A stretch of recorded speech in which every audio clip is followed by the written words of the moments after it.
Friends, हम synonyms की classes वैसे तो खत्म करने वाले थे, पर मैंने सोचा कि आज कुछ साइनोनिम्स और बतला देते हैं।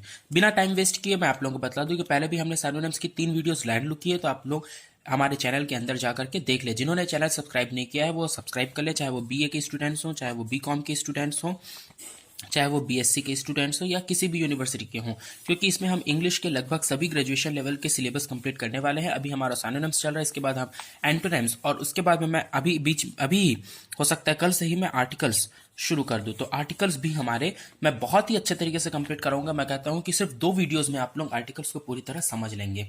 तो अभी हम शुरू करते हैं वीडियो को। हेरिटेज, हमारा आज का पहला शब्द है हेरिटेज। हेरिटेज बहुत ही जबरदस्त शब्द है और भारत के लिए इसका बहुत महत्व हो जाता है, क्योंकि भारत हमारा जो है बहुत पुराना देश है। अब सोचिएगा, सुनिएगा, मेरी आवाज को बस आप लोगों को बहुत ध्यान से सुनना है और उसको अपने दिलो दिमाग में बैठाते जाना है, क्योंकि आप लोग जो देख रहे हैं बस इसे देखिए और मेरी आवाज को ध्यान से सुनिए। आपको जितने भी शब्द मैं बोलने वाला हूं सब याद हो जाएंगे। एक कहानी से जोड़ करके बतलाऊंगा, सबके मीनिंग से बतलाऊंगा, वर्ड्स लिख के बतलाऊंगा। हेरिटेज, हमारा भारत बहुत पुराना देश है। बहुत पुराना देश से तात्पर्य है कि कई पीढ़ियां हमारी गुजर चुकी हैं, हमारे कई पूर्वज हुए हैं और सभी पूर्वज के अपने अपने रीति रिवाज हमारे पीढ़ी दर पीढ़ी शामिल होते गए। जैसे राम जी हुए तो राम जी ने हमें दिवाली मनाना सिखाया, तो वहीं हिरण्यकश्यप के युग में हमने होली मनाना सीखा, फिर कृष्ण जी के युग में होली चलना शुरू हुआ, फिर गोवर्धन पूर्व की शुरुआत भगवान श्री कृष्ण ने करी। तो ये हुआ ना, एक त्योहार के दिन राम जी हैं, फिर एक कृष्ण जी से मिला, फिर कुछ और से मिला, फिर कुछ और से मिला, और आज हम ना जाने कितने सारे त्योहार मनाते। तो हमारा देश बहुत पुराना देश है। अन्य देशों की तुलना में देखेंगे तो कई देशों की उत्पत्ति आज से 200 साल पहले हुई है, किसी की 500 साल पहले हुई है। तो उनके पास में इतना वाइड अच्छा कल्चर नहीं है, उतना नहीं है। तो उनके पास में क्या नहीं है? विरासत नहीं है। हमें विरासत में क्या मिले? हमें विरासत में संस्कार मिले हैं। हमें विरासत में क्या मिला? हमें विरासत में संस्कार मिले हैं, साइंस मिला है। जी हाँ, साइंस मिला। आपको गर्व होना चाहिए कि आज भी विश्व में पढ़े जाने वाले 70% मैथ्स के थ्योरम भारत में आविष्कृत किए गए थे।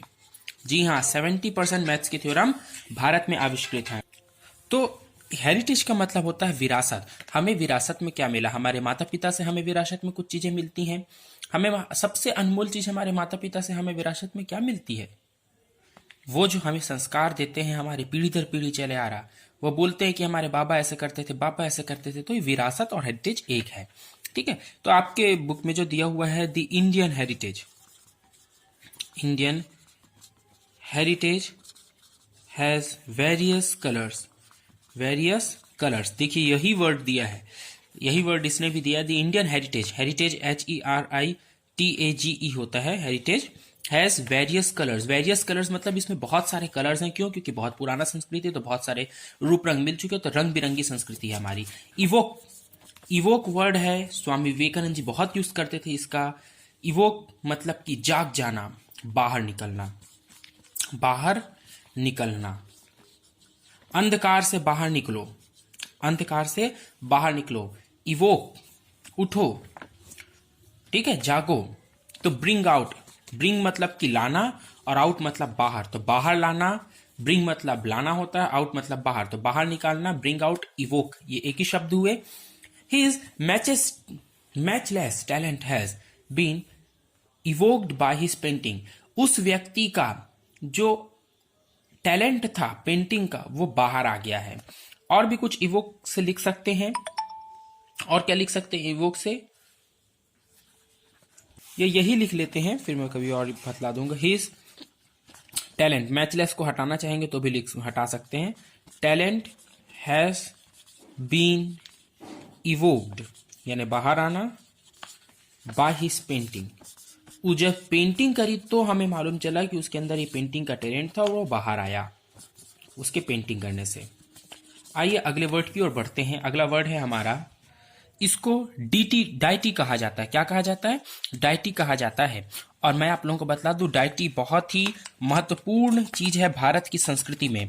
अन्य देशों के लिए इतनी महत्वपूर्ण नहीं होगी, पर भारत के लिए बहुत महत्वपूर्ण है, क्योंकि डाइटी का मतलब होता है देवी देवता। क्या होता है?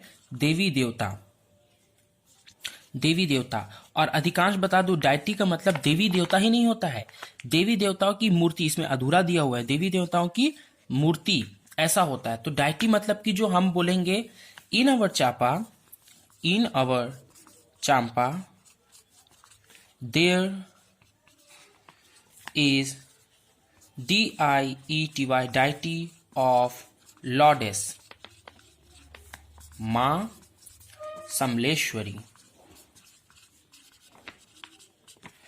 इन अवर चांपा, हमारे चांपा में, देयर इज डाइटी ऑफ, यहां पर एक मूर्ति है देवी की, ऑफ लॉर्डेस, लॉर्डेस मतलब देवी होता है, लॉर्डेस, मां जरूर लगाइएगा, सम्मान दीजिएगा, मां समलेश्वरी, SAMLESWARI, समलेश्वरी। ठीक है, तो हमारे चापा में समलेश्वरी माँ की मूर्ति है, प्रतिमा है, देवी देवता। तो भारतीय संस्कृति में डाइटी का अनमोल महत्व है, देवी देवता से इसका अर्थ निकलता है। ठीक है, इसको इंग्लिश में क्या कहेंगे? The divine nature of God.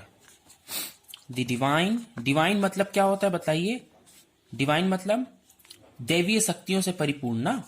Nature मतलब हमारा व्यवहार, ऑफ गॉड तो सिर्फ हमारा व्यवहार होता है क्या जी? डिवाइन नेचर मतलब कि डिवाइन नेचर ऑफ गॉड, तो जो गॉड का, हम गॉड के जैसी एक कोई प्रतिमा बनाने की कोशिश करते हैं, डिवाइन नेचर, वैसा ही हूबहू संस्कार, रूप, रंग से, तो उसे कहते हैं डिवाइन नेचर ऑफ गॉड, या डाइटी कहा जाता है, जो देवी देवताओं की प्रतिमा कह सकते हैं, मूर्ति कह सकते हैं, हूबहू देवी देवता कह सकते हैं, या साक्षात देवी देवता भी कह सकते हैं।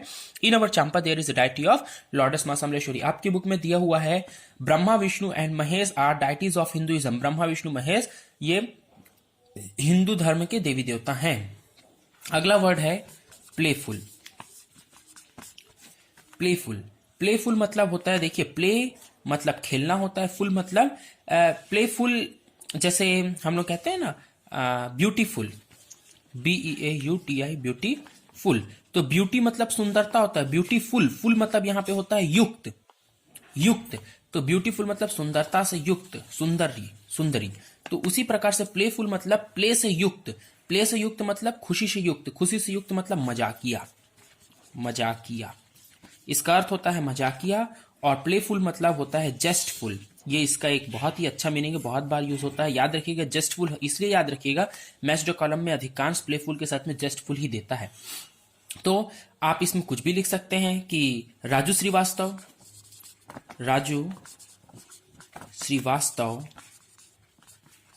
Is playful person. Raju Srivastava is playful person, या आपके लिए जो भी प्लेफुल पर्सन हो, PERSON पर्सन। तो Raju Srivastava is a playful person. Raju Srivastava बहुत प्लेफुल पर्सन है, जानते हैं ना राजू श्रीवास्तव को, कॉमेडियन है। अगला वर्ड पास्ट है, और पास्ट के बारे में आप लोगों को नहीं बताना पड़ेगा, और जिन लोग नहीं जानते उन्हें बता दूं। पास्ट होता है, फिर प्रेजेंट होता है, फिर फ्यूचर होता है, FUTURE, फ्यूचर।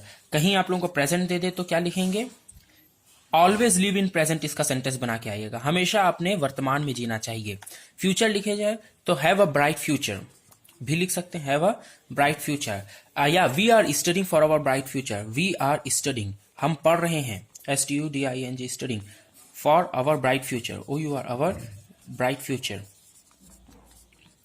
हम अपने उज्जवल भविष्य के लिए पढ़ रहे हैं। और यदि पास्ट दिया तो पास्ट तो दिया ही है क्वेश्चन में, मैंने तो ये दोनों एक्स्ट्रा बतला दिए। प्रेजेंट मतलब वर्तमान, फ्यूचर मतलब भविष्य, ठीक है ना। और जो पास्ट है तो वो बीता हुआ भूतकाल, ठीक है। तो पास्ट में क्या कहेंगे? पास्ट यानी कि बीता हुआ या भूतपूर्व, और इसे लिखते हैं farmer.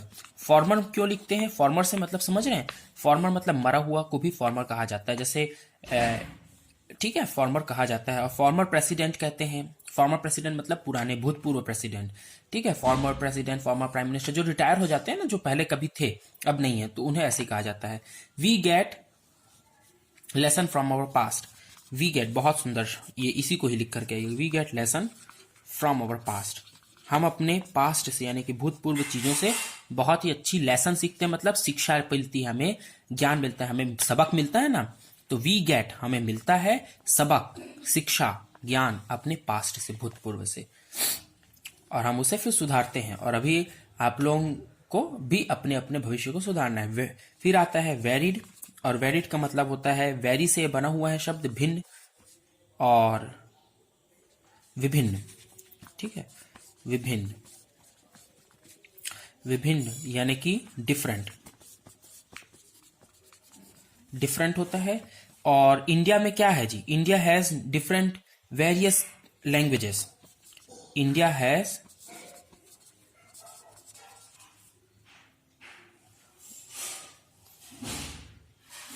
India is a country of India is a COUNTRY country of varied VARIED varied language।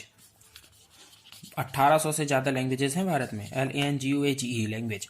ठीक है, तो आई होप कि आप लोगों को समझ में आया होगा। अगले वीडियो के लिए वेट करिएगा।